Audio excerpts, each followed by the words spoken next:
नमस्कार. तुम्ही असं कधी सूप बनवलं आहे का? आपण बनवतो आहे कोथिंबिरीच्या काड्यांपासून हेल्दी असं सूप. एकदम नॉनव्हेजच्या सूपसारखं लागणारं हे सूप. हेल्दी आहे, चविष्ट आहे आणि अगदी 10 मिनटाच्या आत तयार होणार आहे.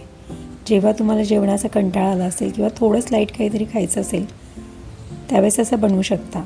त्यासाठी आपण घेतल्यात कोथिंबिरीच्या काड्या. साधारण 1 वाटी आहेत. त्या स्वच्छ धुवून घेतल्यात. अशा कोवळ्या काड्या आहेत ह्या. आणि त्याच्याबरोबर आपण 1 चमचा तांदळाचं पीठ, 1 चमचा बटर, पाव चमचा मिरेपूड, पाव चमचा जिरेपूड, आल्याचा तुकडा, 2-3 लसणाच्या पाकळ्या, मिरची, लिंबू आणि मीठ घालणार आहे आपण. आता ह्या काड्या आपण मिक्सरला आधी नुसत्या वाटून घेणार आहे. त्याच्याबरोबर आपण लसूण पण घालणार आहे. लसूण ऑप्शनल आहे, मिरची पण ऑप्शनल आहे.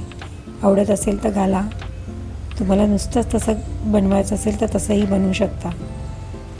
आणि हे सगळं आधी कोरडं वाटून घ्यायचं मिक्सरला आणि नंतर याच्यामध्ये थोडं पाणी घालून आपण वाटून घेणार आहे. हे कडेचं सगळं काढून मिक्स करायचं त्याच्यात.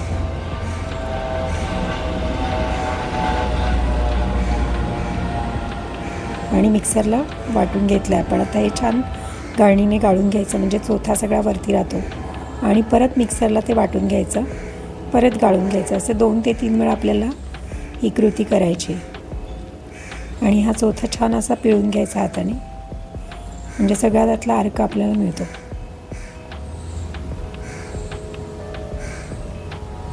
बघा किती सुंदर रंग आलेला आहे. आता कढईमध्ये थोडंसं बटर टाकलं आहे. बटर नाही वापरायचं असेल तर तुम्ही डायरेक्ट नुसतं पाणी टाकलं तरी चालेल.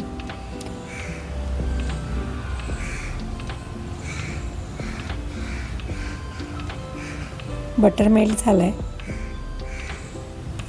त्याच्यामध्येच आपण जिऱ्याची पूड किंवा तुम्ही अख्खं जिरं घातलं तरी चालेल. आणि थोडी मिरपूड घातली आहे मी. अगदी हे थोडं गरम झालं की लगेचच त्याच्यामध्ये आपल्याला आपण जे पाणी केलं आहे कोथिंबिरीच्या काड्यांचं ते घालून घ्यायचं. आणि जर तुम्हाला नुसतं असं प्लेन पातळ सूप प्यायचं असेल तर तुम्ही तांदळाचं पीठ ॲड नाही केलं तरी चालेल. असं नुसतंही छान लागतं सूप. एकदम टेस्टी होतं. याच्यामध्ये फक्त आपण आता मीठ ॲड करायचं नंतर, जर नुसतं असं घ्यायचं असेल तर. बघा किती सुरेख रंग आहे.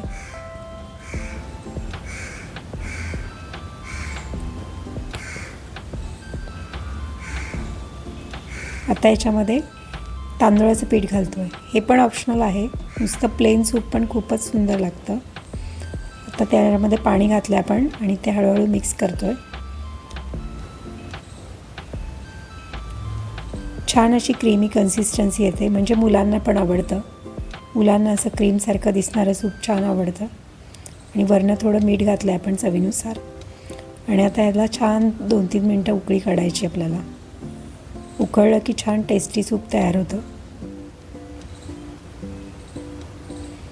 मस्त उकळी फुटली आहे सूपला.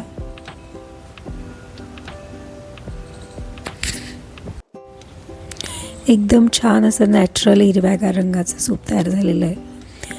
आधीचा हिरवा रंग खूपच छान होता. आता तांदळाच्या पिठामुळे थोडासा फेंट झालेला आहे. बघा किती छान गरमागरम आपलं कोथिंबिरीचं सूप तयार. एकदा नक्की बनवून बघा आणि कमेंटमध्ये मला जरूर कळवा. खूपच हेल्दी आणि टेस्टी असं सूप आहे. घरातल्या सर्वांना आवडेल.